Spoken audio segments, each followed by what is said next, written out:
तो भाई कल एक बहुत मीनिंगफुल कमेंट आया किसी मित्र का। उस पर थोड़ी सी बात करेंगे। तो उन्होंने लिखा है, even after awakening the ego is still there, then comes the lifelong task of integration and embodiment of the divine into the body and the small mind. तो इसका मोटा मोटा हिंदी में मीनिंग इस तरीके से समझ सकते हैं कि अवेकनिंग अवेकनिंग बहुत लोगों को हो जाता है। अवेकनिंग का मतलब है कि थोड़ी झलक मिल गई आपको। यूं कह लीजिए कि कुछ पलों के लिए आप इस शरीर के पार चले गए, टाइम और स्पेस के पार चले गए।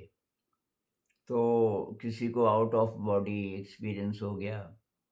आउट ऑफ बॉडी का मतलब है कि आप यहाँ बैठे हैं और अचानक आप कहीं और चले गए, किसी दूसरी जगह। तो कल्पना की तरह नहीं, वो ऐसा होता है, जिनको होता है कि वो सचमुच हुआ। जैसे कि आप यहाँ बैठे हैं और मेरा दोस्त है अमेरिका में और मैं वहीं चला जाऊँ कुछ पलों के लिए। उसी तरीके से किसी को ऐसा भी होता है कि अपना शरीर दिखने लगता है, जैसे एनडी वालों को होता है ना।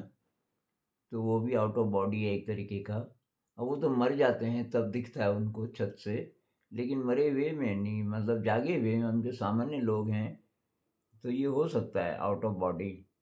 या कुछ देर के लिए कोई आ, ऐसी ऐसी मनोदशा में चला गया कि उसको उसकी याद ही गायब हो गई कुछ देर के लिए, और मैं कौन हूँ ये गड़बड़ा गया, क्योंकि मैं से रिलेटेड सारी याद खत्म हो गई। तो इस तरीके के बहुत सारे एक्सपीरियंसेस हो सकते हैं जिसमें मैं खत्म हो जाता है, ऐसा बोल सकते हैं। अब ये मैं क्या है? ये है अहंकार। मतलब मैं की जो हमारी परिभाषा है ना, तो वो सारी अगर ड्रॉप हो जाए तो हम कह सकते हैं कि अहंकार से पार चले गए कुछ पलों के लिए, तो उसको अवेकनिंग बोल सकते हैं। अब कुछ कुछ लोग बस उसको पकड़ लेते हैं, मैं तो अवेकन्ड हो गया, और उसी बेसिस पे कुछ कुछ लोग बहुत बड़े साधु महात्मा जिनके बहुत बहुत चले हैं, ऐसे भी बन सकते हैं। क्योंकि लोग तो तैयार रहते हैं ना, लोग तो तैयार रहते हैं कि भाई किसी को गुरु बनाई, किसी के सानिध्य में जाके कुछ हो जाएगा इत्यादि। तो भीड़ इकट्ठी कर सकता है ऐसा इंसान। उससे क्या होगा? अब उसका ईगो और ज़्यादा बढ़ेगा। अवेकनिंग का एक ही फायदा हो सकता है कि वो जो भाई झलक आपको मिली, वो एक इशारा था कि तू यात्रा कर सकता है, कुछ है जिसको तू मैं बोलता है, दुनिया से जो तेरा अटैचमेंट इत्यादि इत्यादि है, उसी को तो वैल्यू देता है, उसके पार कुछ है। शायद तेरा जो असली वाला हिस्सा है वो इसके पार है, ऐसा ऐसा कोई इंडिकेशन आपको मिला अवेकनिंग से। उसको लेकर के अब आप इस यात्रा में अगर लग जाओ, अंतर यात्रा में, तो तब दो तरीके के काम हैं। एक तो है इंटीग्रेशन। इंटीग्रेशन का मतलब कि कैसे उस विराट से मेरा कांटेक्ट बढ़ता जाए, मैं कैसे इस काबिल बनूं कि इस क्षुद्र ज़िंदगी को, मतलब ये मेरा जो बॉडी माइंड है, जितना मैं जानता हूँ, और उस विराट की झलक भी मिल गई, उससे कैसे इसको जोड़ूं। उसकी एक एनालॉजी ये हो सकती है कि अमृत रस आपको मिल रहा है, आपका पात्र है, कोई कलश है आपके पास, बहुत सुंदर। वाह, कुदरत ने आपको ऐसा कलश दिया, बेशकीमती, जगमगा रहा है। लेकिन दरअसल अंदर वो गंदा है। आपने उस कलश को धोया नहीं। अब उसमें मान लीजिए कि रोज़ आप उससे कुछ पीते हो, उसमें कुछ उससे कुछ खाते हो इत्यादि, और धोते नहीं हो उसको, तो उसमें तो गंदगी है बहुत ज़्यादा। अब उसमें अमृत रस बरसेगा भी, तो आपको अमृत थोड़ी मिलेगा, क्योंकि वो अमृत उस ज़हर में जो पहले से उसके अंदर है, ज़हर ही समझ लीजिए, उसमें मिल कर के उसकी अमृत की क्वालिटी इतनी डाइल्यूट हो जाएगी कि आपको पता ही नहीं चलेगा। अमृत रस तो हर समय मिल रहा है ना हमको, भाई सारी तरफ वही तो है। कहते हैं ना, परमात्मा सब जगह व्याप्त है, और उसको आप यूँ भी कह सकते हैं कि एस्ट्रल वर्ल्ड्स हैं, मतलब किसी दूसरे एटम से बने हुए जगत हैं हमारे, और जो अल्टीमेट है, जो शक्ति होगी, उसके बीच ये चीज़ें भी हैं जिसको एस्ट्रल वर्ल्ड बोल सकते हैं। और वो मतलब वो अमृत है एक प्रकार से, वो हर समय गिर रहा है हमारे ऊपर, लेकिन हमारा जो रिसीवर है वो इस काबिल नहीं है। तो इंटीग्रेशन का मतलब ये होगा कि शुद्धिकरण, एक तरह से हमें अपने मन को शुद्ध करना है। कृष्णमूर्ति जी कहते थे कि ऑर्डर्ड ब्रेन, ब्रेन को सही अवस्था में लाना, सुव्यवस्थित करना है। और न्यूरोलॉजी वाले बोलेंगे कि नए न्यूरॉन्स के नेटवर्क्स आपको बनाने पड़ेंगे अपने ब्रेन में, और तब उसका तरीका बताते हैं, और इंडिकेशन कि कैसे बन गए, तो उसमें ये अच्छे रसायन ज़्यादा बन रहे होंगे, ये सेरोटोनिन, ये गाबा, ऑक्सीटोसिन, ऐसे ऐसे ये ज़्यादा बन रहे होंगे। और दूसरा, आपका जो कॉर्पस कैलोसम है, लेफ्ट ब्रेन और राइट ब्रेन के बीच, उसकी थिकनेस, उसकी मजबूती बढ़ रही होगी, आपके जीवन में क्रिएटिविटी बढ़ रही होगी। लेकिन संत लोग बोलेंगे, बुद्ध बोलेंगे कि भाई राग और द्वेष से मुक्त हो रहे हैं आप, तो शुद्धिकरण हो रहा है। राग का मतलब है अटैचमेंट। अगर आप मतलब किसी भी लेवल पे, बहुत सूक्ष्म लेवल पे भी अटैच्ड हो बाहर की दुनिया से, दुनिया की आपको ज़रूरत है। मान लीजिए कोई बहुत बड़ा पैसे वाला आदमी था, उसने सब त्याग दिया, सब त्याग दिया और अब वो साधना कर रहे हैं, लेकिन उसके मन में ये भाव है कि देखो मैं त्यागी हूँ। और जब लोग बोलते हैं कि वाह जी वाह, आप हैं भाई असली साधक, आपने सब त्याग दिया, और आपको खुशी हो रही है कि लोग मुझे त्यागी बोल रहे हैं, तब भी आप दुनिया पर डिपेंडेंट हो, तब भी आप ईगो को ही बढ़ा रहे हो। तो ईगो बहुत सटल है, मतलब बस आपको दुनिया की ज़रूरत है क्या साइकोलॉजिकली, एक बहुत बारीक बात है, कई लोग समझ नहीं पाते। और ऐसी बातें मैं जब जब करता हूँ, कमेंट में बोलते हैं कि तो फिर नौकरी नहीं करनी, और तो फिर परिवार की देखभाल नहीं करनी, पैसा नहीं चाहिए। भाई मैं बोल रहा हूँ साइकोलॉजिकली, फिजिकली तो चाहिए।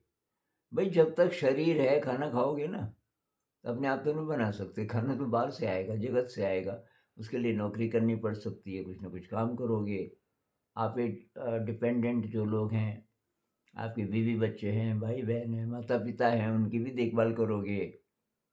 वो हुआ फिजिकल, मतलब शरीर को ज़रूरत है रोटी, कपड़ा, मकान, थोड़ा आराम इत्यादि इत्यादि, ये तो है फिजिकल ज़रूरत।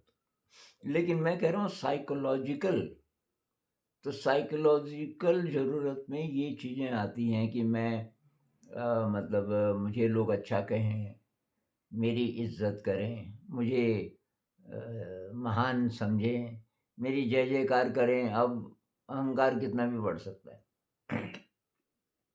और तब उसके लिए हम देखते हैं तो कैसे करके ये सब होगा, तो जब ज़्यादा पैसा आएगा, मेरे पास नई कार आएगी, और मेरा बहुत बड़ा मकान होगा, ये सब। तो इस ट्रैप में जो फंस गया, तो अब उसकी तो अंतर यात्रा पता नहीं कब कब पूरी होगी।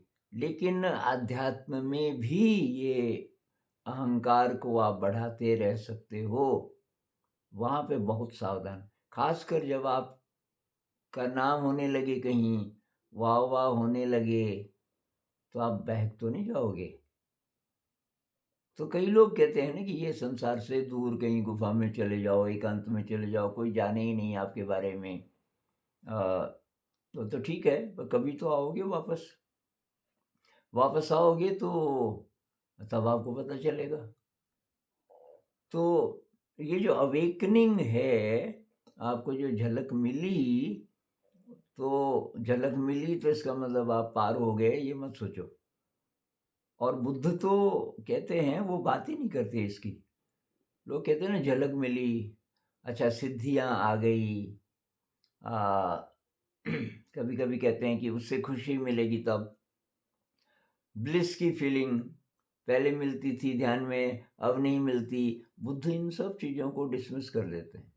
वो कहते हैं तुम्हारी प्रोग्रेस हो रही है कि नहीं, बस ये 2 चीज़ें पकड़ लो, राग और द्वेष। ये है क्या? अटैचमेंट है किसी चीज़ से बाहर, साइकोलॉजिकल अटैचमेंट, दुनिया की किसी भी चीज़ से। अगर है, किसी जगह से, किसी व्यक्ति से, प्रेम अलग बात है, कंपैशन अलग बात है। अटैचमेंट का मतलब पकड़ने का भाव, कि ये मेरा।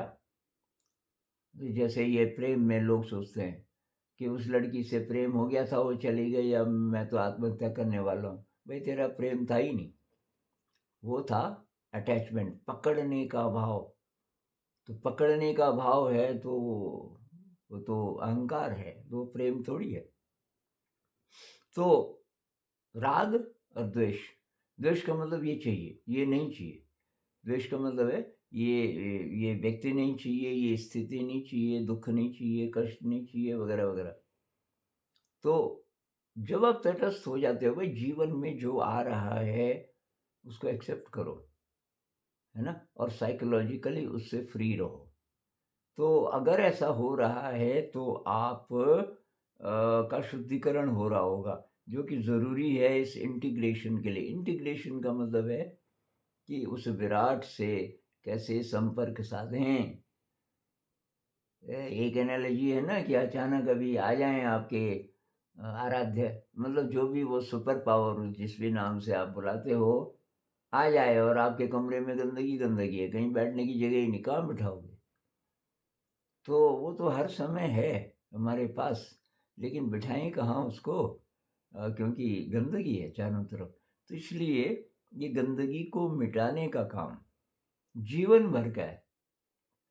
और बुद्धिज़्म के अनुसार तो 7 जीवन तक भी हो सकता है, क्योंकि वो एनलाइटनमेंट शब्द का तो उपयोग नहीं करते। वो कहते हैं जो अंतिम अवस्था है उसको तो अरहंत बोलते हो। लेकिन अगर आपकी दिशा निश्चित हो गई, पक्का आपको पता चल गया ये मेरी डायरेक्शन है, मुझे जीवन में जब तक मैं ज़िंदा हूँ इसी दिशा में, आध्यात्म की दिशा में चलना है, ऐसा पक्का हो गया। और ये जो हम पूजा करते हैं, अर्चना करते हैं, माँगते हैं इस देवता से, उस देवता से, ये सब छूट गया आपका। आपको कुछ सांसारिक नहीं चाहिए। रोटी, कपड़ा, मकान इत्यादि तो ये तो मिल ही रहा होगा, ये मुश्किल नहीं है। तो psychologically you are free from the world, काफ़ी हद तक, मतलब इस पे काम करना आपने शुरू कर दिया, ये डायरेक्शन पक्की हो गई, तो उसको बोलते हैं श्रोतापन्न, पहली स्टेज। फिर कहते हैं कि दूसरी स्टेज है सकदागामी, मतलब एक ही बार जन्म और लेना पड़ेगा आपको। ऐसी स्टेज उसकी होती है जो राग द्वेष से काफ़ी लगभग छूट गया, राग द्वेष उसका बहुत ही कम हो गया, लेकिन थोड़ा बहुत बचा होगा। फिर तीसरी स्टेज है कि राग द्वेष खत्म हो गया, लेकिन ये काम वासना थोड़ी बहुत बची होगी। काम वासना की ये थर्ड स्टेज तक, इनलाइटनमेंट का जो थर्ड स्टेज है बुद्धिज्म में, वहाँ तक रह सकती है। तो तब आपको एक जन्म और लेना पड़ेगा, लेकिन इस धरती पे नहीं, किसी और जगत में, क्योंकि आप बहुत शुद्ध हो चुके हैं, थोड़ा सा बचा है। और तो उसको बोलते हैं क्या? अनागामी, यहाँ नहीं आएगा अब, इस धरती में नहीं आएगा, लेकिन अभी काम बाकी है उसका। वो भी शुद्धिकरण हो जाए तब बोलते हैं अरहंत। अरहंत का मतलब राग नहीं, द्वेष नहीं, कोई नेगेटिव इमोशन नहीं, एकदम शुद्ध। वो ये नहीं कहते कि वो ब्लिस में है, इसमें उसमें, मतलब ये आती रहेंगी, ब्लिस भी आएगी कोई। अब कृष्णमूर्ति जी को मतलब अनबेरेबल ब्लिस लेकिन अनबेरेबल पेन, ये दोनों साथ चलते थे पूरी पूरी उनकी ज़िंदगी में, ये रहा। और कृष्णमूर्ति की नोटबुक पढ़ना, अक्सर वो ये डिस्क्राइब करते हैं, बहुत ज़्यादा पेन, चिल्लाते भी थे कि जैसे रात को ज़्यादा होता था तो चिल्लाते भी थे दर्द से। तो इतनी उच्च अवस्था में जो इंसान पहुंच गया, अभी ये दर्द तो उनको भी हो सकता है। तो दर्द हो या ये सुख की फीलिंग हो, ब्लिस की फीलिंग हो, ये डिस्ट्रैक्शन है, इनको, इनसे मत आंको अपनी प्रोग्रेस को। तब जितना जितना इंटीग्रेशन हो पाएगा, जितना जितना हमारी दोस्ती हो पाएगी उस डिवाइन से, दोस्ती से मेरा मतलब है कि उसको रिसीव करने की हम काबिल हो गए, हमारा ब्रेन ऑर्डर्ड हो गया, हमारा अहंकार काफ़ी हद तक समर्पित हो गया। वो कहते हैं ना कि मैं नहीं बस तू, हे ईश्वर तेरी इच्छा पूरी हो, मेरी नहीं, ऐसा अगर भाव आने लग गया, क्योंकि आपको विश्वास हो गया भाई जो होगा वही होगा, और मैं कोई इच्छा ही ना करूं, ऐसा अगर होने लग जाए तो तब आप इम्बॉडी करने लगते हो उस डिवाइन एनर्जी को। इम्बॉडी का मतलब तब आप चैनल बन जाते हो, तब आप वो एक मीडियम बन जाते हो, और आपके थ्रू तब चीज़ें अपने आप होने लगती हैं। तो तब आप ये कहते हो कि मैं नहीं हूँ करता। कहते हैं ना कि कर्म ऐसे करो कि निष्काम, बिना कामने के, आपको कोई एक्सपेक्टेशन नहीं है, कोई रिजल्ट नहीं चाहिए, आप काम कर रहे हो और आपको लग रहा है कि मैं नहीं कर रहा, कोई शक्ति है जो मेरे को ड्राइव कर रही है, और बस। तो मीरा कहती है ना कि मैंने चाह कर राखो जी, कि ये कृष्ण, वो कृष्ण बोलती हैं उस शक्ति को, वो ये वाला कृष्ण नहीं है जो आमतौर पे जिसकी जीवनी हम जानते हैं, ये उसको कभी राम भी बोल देती है, कृष्ण भी बोल देती है, वो शक्ति जिसको मानती है। तो मैंने चाह कर राखो जी का मतलब कि बस जो तुम बोलो वो मैं करूं। और ये जो है शुद्धिकरण का रास्ता, इसमें ये जो संत लोग हैं, तो ये जो सेपरेशन की फीलिंग है ना, इस पे भी बहुत बोलते हैं। सेपरेशन, अभी अभी पूरा इंटीग्रेशन हुआ नहीं। तो सूली ऊपर सेज हमारी, सोवण किस विधि होए, गगन मंडल पर सेज पिया की, मिलना किस विधि होए। बहुत गैप है, बहुत गैप है, कैसे मिले, कैसे मिले।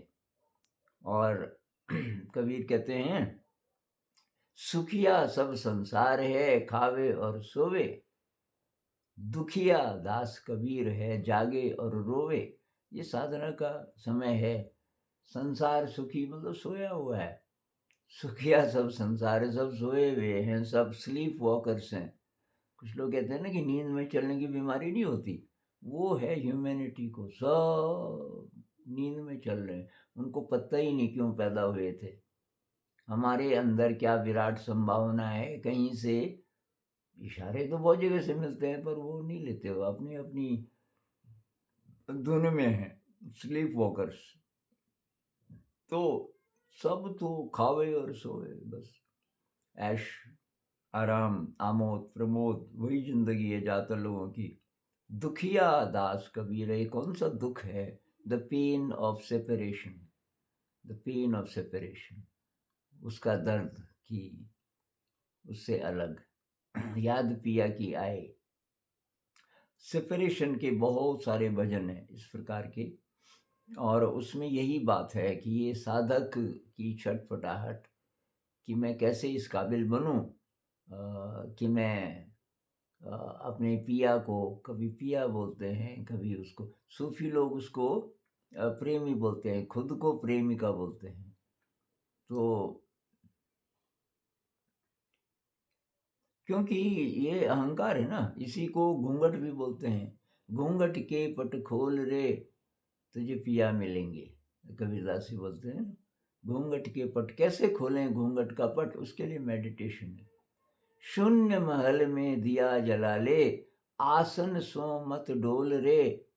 तो बस साधना कर और शून्य महल में दिया जला ले, मन को शून्य कर दे, मन को खाली कर दे, उसमें कोई विचार न हो और एक ज्योति हो, ज्योति जला ले। अवेयरनेस, कांस्टेंट अनवेवरिंग अवेयरनेस, एकदम अचल ज्योत जला ले अपने अंदर। तो ये लाइफ लॉन्ग पूरी जिंदगी का, ये भाई साहब कह रहे हैं कि embodiment of the divine into the body and the small mind। Small mind का मतलब जिससे हम काम लेते हैं, जिसको मैं ब्रेन और माइंड कहता हूँ।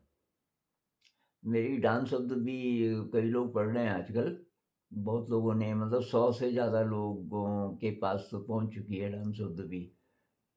तो उसमें मैंने यही दिया कि अगर हम इसको ब्रेन बोलें, जिस दिमाग से हम आमतौर पे काम करते हैं, और उसको माइंड बोलें जो विराट है हमारे अंदर, उसको हायर इंटेलिजेंस बोलते हैं, उसको कॉस्मिक इंटेलिजेंस बोलते हैं। मैं फ्रॉइड की टर्म्स यूज़ नहीं करता, अनकॉन्शियस, सबकॉन्शियस, मेरे ख्याल से वो मिसलीडिंग टर्म्स हैं। अनकॉन्शियस कहाँ से हो गया भाई, तुमको नहीं पता तो अनकॉन्शियस है।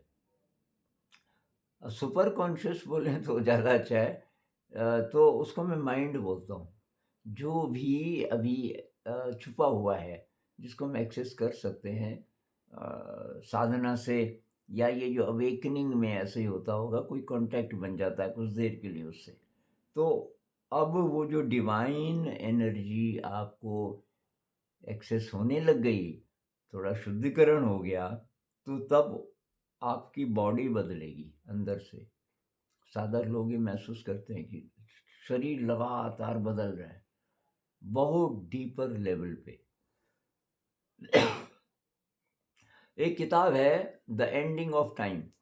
अभी कुछ दिन पहले लोगों ने बोला आपने कौन कौन सी किताबें पढ़ी जिनका बहुत असर पड़ा आप पे, तो मैंने इस किताब का भी नाम लिखा था, एंडिंग ऑफ टाइम। इसमें डेविड बोम और जे कृष्णमूर्ति जी बात कर रहे हैं, और ये बात है 80s की। उस ज़माने में न्यूरोलॉजी में कोई ख़ास प्रगति हुई नहीं थी। न्यूरोलॉजी में मेरे ख्याल से 90s से 90 के दशक से थोड़ा-सा ज़्यादा प्रगति हुई। उससे पहले बहुत रूडिमेंट्री, बहुत मतलब बेसिक जानकारी थी ब्रेन के बारे में। लेकिन वो क्या बोल रहे हैं कि जब ये नई एनर्जी आप एक्सेस करने लगते हो, तो जो पैथोलॉजिकल नेटवर्क्स हैं हमारे ब्रेन में न्यूरॉन्स के, मतलब बीमार नेटवर्क्स, न्यूरॉन्स मिले रहते हैं ना आपस में, तब तो ब्रेन के बदलने का मतलब है कि बहुत कम समय में ये जो न्यूरॉन्स हैं, ये नए, समझ लो नई लड़ियाँ बना लेते हैं, नए सर्किट बना लेते हैं, जैसे बिजली में बोलते हैं ना सर्किट, तो कुछ वैसा नए लिंक्स बना देते हैं। लेकिन उसके साथ साथ क्या होता है कि जो पैथोलॉजिकल नेटवर्क्स हैं, पैथोलॉजिकल मतलब गड़बड़, बीमार वाले, वो डिसमेंटल होते हैं। ये शब्द उन्होंने यूज़ किया कृष्णमूर्ति जी ने और डेविड बोम ने, कि dismantle the pathological networks dismantle, उनके डिसमेंटल होने से तब नए बनते हैं, और उससे पूरा नर्वस सिस्टम बदलता है। नर्वस सिस्टम उसी का एक्सटेंशन है ब्रेन का, वो भी न्यूरॉन से बना है, तो वो सारा बदलेगा। वो बदलेगा तो बाकी हमारे जो सिस्टम्स हैं, बहुत सटल लेवल पे शुरुआत होगी, और ये तो बहुत ग्रॉस लेवल है ना, पर ये जो हम बाहर अपने मांस वगैरह में महसूस करते हैं, लेकिन हम ये भी करते हैं, मतलब आपको कॉन्शियसली अब नर्वस सिस्टम के साथ क्या हो रहा होगा वो तो पता नहीं चलता, लेकिन इस शरीर में क्या हो रहा है अंदर या बाहर ये पता चलता है। तो अंदर भी मतलब शरीर के अंदर चलता है ज़्यादा काम, तो धीरे-धीरे पता चलना शुरू होता है। किसी-किसी को बहुत पेनफुल भी हो सकता है। कृष्णमूर्ति जी को होता था बहुत पेनफुल, जैसे ऑपरेशन हो रहा हो। तो तो बेसिकली हमारे मतलब की बात क्या है इसमें कि भाई शुद्धिकरण करना है, अहंकार को स्टडी करते जाना है। अहंकार को मार नहीं सकते आप, उसको एक्नॉलेज करना है कि है, अहंकार अभी है। जब आपको इंसल्ट महसूस होती है, मेरी इंसल्ट हो गई, तो वो वही है, अहंकार ही है। कुछ लोग मुझे बोल रहे थे कि क्या गुरुजी कि आपकी छवि खराब होती है जब आप ये किताबों का प्रचार कर रहे हो। आप बोल रहे हो कि ये डांस ऑफ द बीज ये 500 रुपये की है, सावित्र्य छवि मुक्त है 550 की है, शोभा नहीं देता, कि घटिया बातें। आपकी छवि, मैंने कहा कौन सी छवि भाई, कि लोग बोलेंगे। मैंने कहा लोगों के लिए थोड़ी मैं जी रहा हूँ भाई, लोग क्या बोलेंगे। अरे ये किताबें हैं, इसमें मैंने वही बातें बोली हैं जो मैं वीडियो में बोल रहा हूँ। अब इसकी वीडियो लोग रिक्वेस्ट करते हैं कि गुरुजी ये बोलते रहिए आप, इससे प्रेरणा मिलती है। वही मैंने इन किताबों में भी लिखा है, मैं बोल रहा हूँ भाई ये किताबें जो जो पढ़ सकते हैं ये खरीद लो। अब तो पैसा इसलिए कि भाई ये छपवाई अभी, तो छपवाई तो इसमें पैसा खर्च हुआ ना। ये 70-80 हज़ार रुपये तो मैं दे चुका हूँ, अभी तो शुरुआत है। अब वो पैसा कहाँ से आएगा? तो अब ये बिकेंगी तो इससे पैसा और आएगा, तो और छापेंगे। कुछ लोग कह रहे हैं सुनहरा बचपन आपकी किताब है, एक वो सॉन्ग बुक है प्रकाश पथ, उनको भी छपवाइए, तो उसके लिए पैसा चाहिए ना। तो ये अब दो तरीके हैं, या तो कोई बहुत ज़्यादा दान दे दे, लाखों में दान दे दे कि ये हैं गुरु जी पैसे छपवाओ आप, तो तब तो छाप देंगे, तब उसकी कीमत भी बहुत कम रखेंगे क्योंकि मुझे नहीं करना पड़ा खर्चा। पर